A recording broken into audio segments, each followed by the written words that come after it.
ఊకే కేసీఆర్‌కి సపోర్ట్ చేస్తే ఊకే కేసీఆర్‌కి సంబంధించి చెప్తే ఏమనంటే బోసిడికి కేసీఆర్ మస్తు పని చేసిర్రా.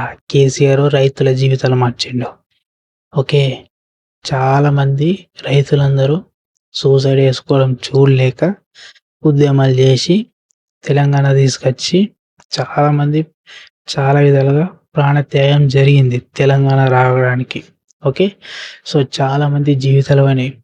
ఓకే. తెలంగాణ ఉద్యమంలో చాలామంది చాలా విధాలుగా చనిపోవడం జరిగింది, దెబ్బలు తినడం జరిగింది, చాలా విధాలుగా చేయడం జరిగింది. సో అక్కడి నుంచి మనకు తెలంగాణ వచ్చింది 2014 జూన్ 2కి.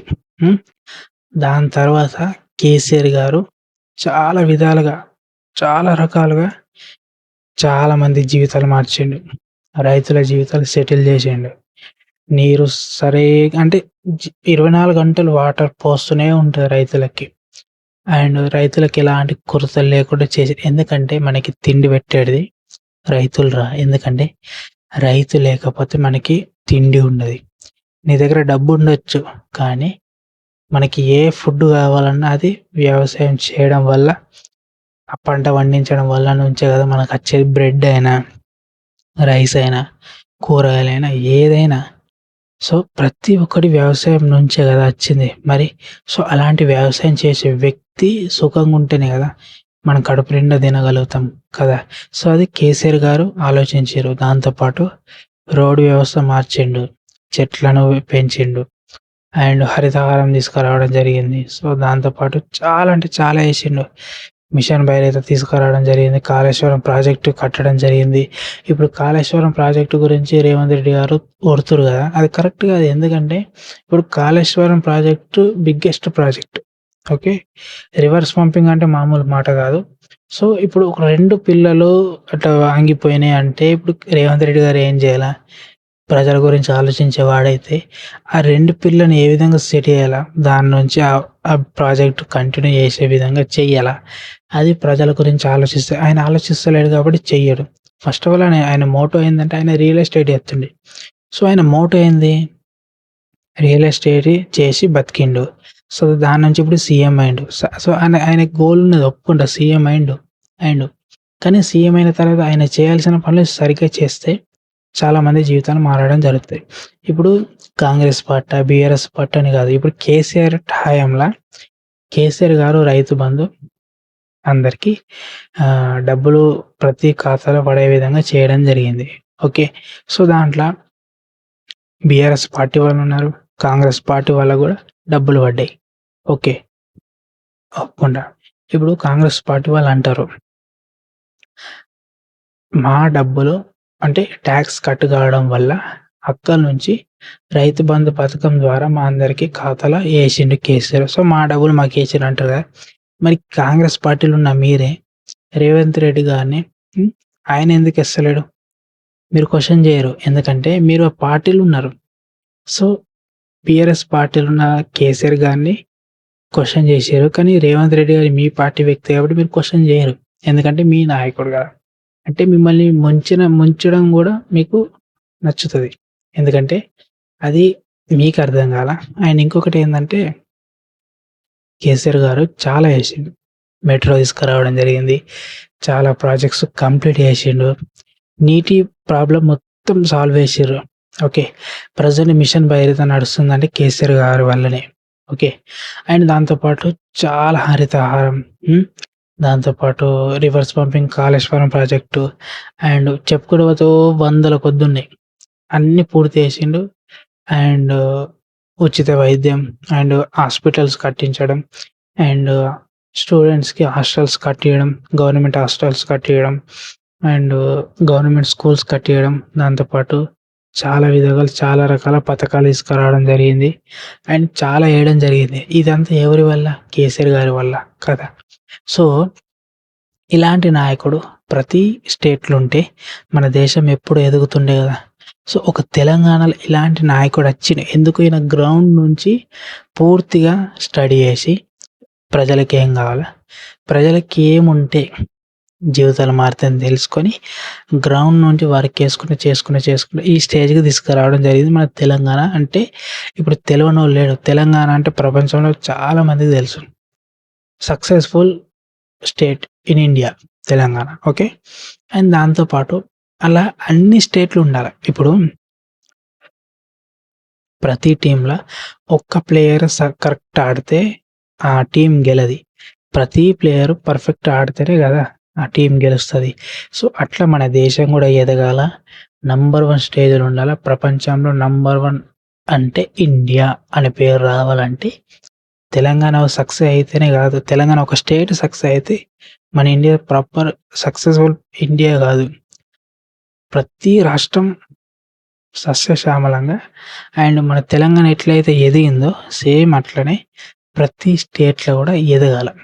సో, మన తెలంగాణ అట్లనే ఎదిగితే ఆటోమేటిక్‌గా ఇండియా గూడా ఎప్పుడో నంబర్ 1 స్టేజ్‌లో ఉండిపోతుండే కదా! సో, మన తెలంగాణలో కరప్షన్ లేదు గాబట్టి కేసీఆర్ గారు అట్లా కట్టడి పెట్టిండు గాబట్టి మన తెలంగాణ ఎదిగింది. అది కొన్ని పార్టీస్‌కి ఓరబుద్ధి గాలే. సో, ప్రజలకు గూడా అర్థం గాలే. మార్పు రావాలి, రావాలి అన్నారు. తీసుకపోయి వేరేవాడి చేతిలో పెట్టిర్రు. ఇప్పుడు అందరికి అర్థమైతుంది. ప్రజలు గూడా మారుతుర్రు. ఓకే. అదే ఇప్పుడు అదే కేసీఆర్ గారిని ఉంచితే ఇంకా డెవలప్‌మెంట్ ఇంకా జరుగుతుండే గదా! జరుగుతుండే గదా! సో, ప్రజలు మూర్ఖులు అంతే. సో, మన దేశంలో గూడా కరప్షన్ ఉన్నది గాబట్టి ఎదుగుతలేదు ప్రతి స్టేటు. తెలంగాణ ఎట్లా ఎదిగింది మరి? చెప్పురి. తెలంగాణ ఎట్లా ఎదిగింది? మరి వేరే స్టేట్‌లో ఎందుకు ఎదుగుతలేవు? కేసీఆర్ లాంటి గారి వ్యక్తులు లేరు గదా! వేరే స్టేట్‌లలో లేరు గాబట్టి కరప్షన్ ఉంది గాబట్టి ఎదుగుతలేదు. మన దేశం ఎదుగుతుంది. అరే! మన ఇండియా‌ల తెలివైన వాళ్ళు చాలామందున్నారు. నాలెడ్జబుల్ పర్సన్ చాలామందున్నారు. అండ్ సొంతంగా ఏదైనా చేసి ఎదిగే వ్యక్తులున్నారు.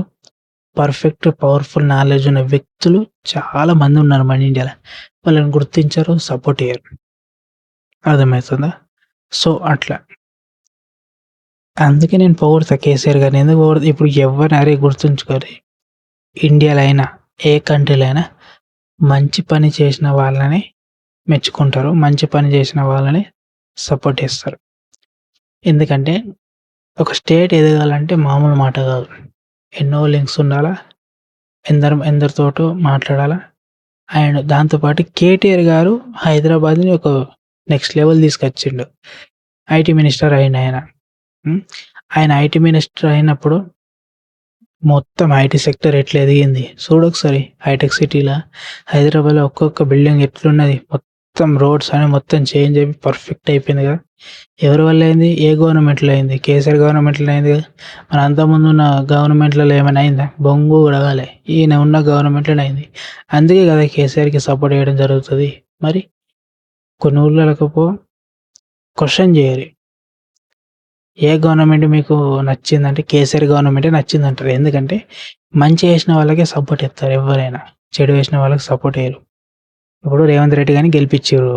ప్రజలందరికి అర్థమైపోయింది. సో, నెక్స్ట్ టైమ్ ఆయన ఉండొచ్చు, ఉండకపోవచ్చు. మాక్సిమం ఉండడని అందరూ డిక్లేర్ అయిపోయింది. ఎందుకంటే ఇప్పుడు రేవంత్ రెడ్డి గారు గూడా ఆయన సీఎం అయిండు.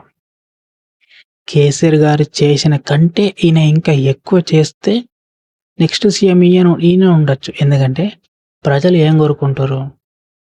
బీఆర్ఎస్ పార్టా, కాంగ్రెస్ పార్టా, బీజేపీ పార్టా అది కాదు ప్రజలకి. ప్రజలకున్న సమస్యలు తీరాలి. ప్రజలకి ఇది ఏదైతే నీటి సమస్య, విద్య, వైద్యం, రోడ్లు, కరప్షన్ ఇవన్నీ సమస్యలు తీరితేనే కదా ప్రజలందరూ సపోర్ట్ ఇస్తారు. సో, కేసీఆర్ చేసిన దానికంటే ఈయన ఎక్కువ చేస్తే ఆటోమేటిక్‌గా ఈయనకి సపోర్ట్ ఎక్కువ ఉంటుండే. కానీ ఈయన ఏం చేస్తలేడు కాబట్టి ప్రజలందరికీ నచ్చలేదు. ఓకే. హైడ్రా అనే పేరుతోటి చాలామంది జీవితాలను నాశనం చేస్తుండ్రు. చాలా బిల్డింగ్‌లని కూలగొడుతుండ్రు. దాంతో పాటు నిత్యావసర వస్తువులు పెంచిండు. దాంతో పాటు సరైన పథకాల యొక్క వాల్యూ కరెక్ట్ చెప్తలేడు. ఆయన చెప్పిన పథకాలు కూడా ఫాలో అవ్వడం లేదు. అండ్ రైతులని చీప్ ఇవ్వడం జరుగుతుంది. రైతులను సావమంటుండు. వాళ్ళ రక్తం జల్లుమంటుండు. సో, ఈ విధంగా మాట్లాడితే ఎవడికి నచ్చది. ఎందుకంటే ప్రజల నుంచి వచ్చిన టాక్స్ కట్టు కావడం వల్లనే ఆయనకి సాలరీ వస్తుంది. ఇప్పుడు ఆయన సీఎం అయి కూర్చున్నాడు. ఆయనకు సీఎం అయినా కూడా ఆయనకు జీతం వస్తదిగా. సో, ఆ జీతం ఏడికించి వస్తుంది?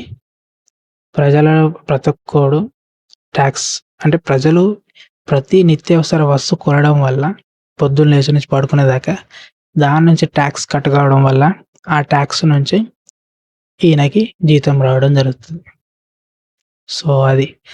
సో, పొలిటీషియన్స్ అందరిని గెలిపించింది ప్రజలే. పొలిటీషియన్స్ డిపార్ట్‌మెంట్ అందరూ బతుకుతున్నది కూడా ప్రజల సొమ్ము మీదనే. అర్థమైతుందా? ఏ పొలిటీషియన్స్ కూడా వాళ్ళ సొంత జేబులోకించి పైసలు పెట్టిన వ్యక్తులు లేరు. మేమేమంటున్నాం ప్రజలందరం, మేమెట్లైనా టాక్స్ కడుతున్నాం. టాక్స్ కడుతున్నాం కాబట్టి మాకు అన్ని విధాలుగా మంచిగా సమకూర్చుర్రి. ఎందుకంటే తెలంగాణలో పాపులేషన్ ఎక్కువున్నది. మన ఇండియాలో పాపులేషన్ ఎక్కువున్నది. సో, ప్రతి ఒక్క నాయకుడు మా డబ్బు నుంచే గదా మా జీవితాలు మార్చమంటున్నాం. మిమ్మల్ని గెలిపించుకున్నది దేనికి? మా పనులు మాకుంటాయి. మీరు గెలిచిర్రు కాబట్టి మీరేం జేయాలా? మా జీవితాలు మార్చే విధంగా మీరు చెయ్యాలా. అంటే మంచి విద్య తీసుకురావడం, వైద్యం సరైన టైంలో అందడం, రోడ్లు మంచిగుండడం అండ్ నీటి సదుపాయం సరైన విధంగా అందరికి అందడం, ఏం ఇష్యూ కాకుండా అన్ని విధాలుగా చేయడం. ఇది మీ పని. మీరేం చేస్తుర్రు? కరప్షన్ చేస్తుర్రు. దానివల్ల ఏమైతే సఫర్ అయ్యేది మేమే. చివరాఖరికి మీ సీటు కూడా పోయేది కూడా మా వల్లే. అంతే. ఓకే. That's it. అందుకే నేను కేసీఆర్‌కి సపోర్ట్ చేస్తా. రేవంత్ రెడ్డి గారికి సపోర్ట్ ఎయ్య. రేవంత్ రెడ్డి గారికి కూడా సపోర్ట్ చేస్తా. ఎప్పుడు? ఆయన ప్రజల జీవితాలు మార్చినప్పుడు. ప్రజలకి ఏమైతే కావాలనో అవన్నీ చేస్తే నేను ఆయనకు కూడా సపోర్ట్ చేస్తా. ఆయన అవన్నీ చేస్తలేడు కాబట్టి ఎట్లా సపోర్ట్ చేస్తాం? ఈవెన్ ఆయన పార్టీలో ఉన్న వ్యక్తులు ఆయనకు సపోర్ట్ చేయడం లేదు. ఎందుకంటే ఆయన సరైన పనులు చేస్తలేడు కదా! అట్లా. ఆయన పార్టీకి ఒక చెడ్డ పేరు తీసుకొస్తుండు ఆయన. అర్థమైతుందా? కేసీఆర్ గారి కంటే ఎక్కువ ఈయన పని చేసిండనుకో, చాలా మంది జీవితాలు మార్చిండనుకో, ప్రతి ఒక్కరు ఆయననే మెచ్చుకుంటారు. ప్రతి ఒక్కరు ఆయనకు సపోర్ట్ చేస్తారు. కానీ ఆయన చేస్తలేడు కదా! డిపార్ట్‌మెంట్ ఆఫీసర్స్‌కి టార్చర్ పెడుతుండు. రైతుల జీవితాలను నాశనం చేస్తుండు. స్టూడెంట్ జీవితాలను నాశనం చేస్తుండు. చాలా మంది జీవితాలు నాశనం చేస్తుండు కదా! సో, అది. ఎవరైతే మంచిగా అందరికి సరైన విధాలుగా సదుపాయాలు అందిస్తూ, సరైన విధాలుగా జీవితాలు మార్చే వ్యక్తులని కదా సపోర్ట్ చేసేది ప్రజలందరి నాయకులని. సో, ఆయన అట్లా చేస్తలేడు కాబట్టి సపోర్ట్ చేయరు. ఎక్కడైనా మంచి పని చేసే వ్యక్తులకే సపోర్ట్ చేస్తారు ఎవడైనా. చెడు పనులు చేసే వ్యక్తులకి సపోర్ట్ చేయరు. ఆయనకి సెక్యూరిటీ ఉన్నది కాబట్టి ఆయనని ఎవరు కొడతలేరు, చేత్తలేరు. ఆయన సింగిల్‌గా బయట తిరగలేడు. ఎందుకంటే తను చాలా మంది జీవితాలు నాశనం చేసిండు కాబట్టి. గట్ల. అంతే.